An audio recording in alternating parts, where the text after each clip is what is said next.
सगळे घरातले काम आवरून आम्ही पडलोत भटकंती करायला. घराच्या बाहेरच निघलोत.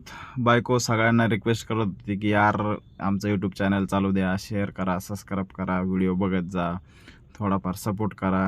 आणि माझ्याकडे पाहून हसत पण होती.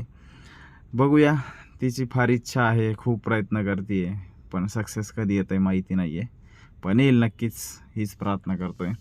त्यानंतर पोचलो आम्ही डीमार्टला. भरपूर काय काय बघाबळ घ्यायचं होतं, सगळं घेतलं. घरी पोचलो.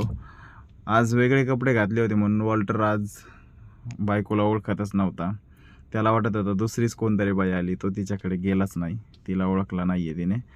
तो फक्त माझ्याकडेच आला, कारण मी नेहमीच साधे कपडे, शॉर्ट पॅन्ट आणि टी शर्ट घालतो. त्याने मला लगेच ओळखला. ड्युटीवर निघताना मला बाय केलं, नेहमीच करतो तो. फार छान वाटतं, मस्त बाय करतो तो.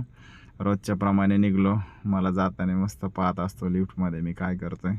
आज आमच्या कर्मचाऱ्यांची रिटायरमेंटची थोडीशी पार्टी होती.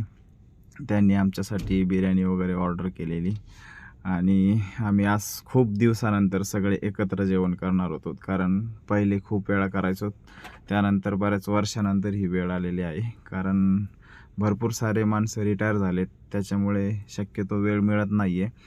हा वेळ कदाचित घडून आला होता, तर सगळ्यांनी मस्त जेवणं केले, एन्जॉय केला, गप्पा मारल्या आणि जेवण संपवलं. मस्त बिर्याणी बनवली होती आमच्याच कर्मचाऱ्यांनी.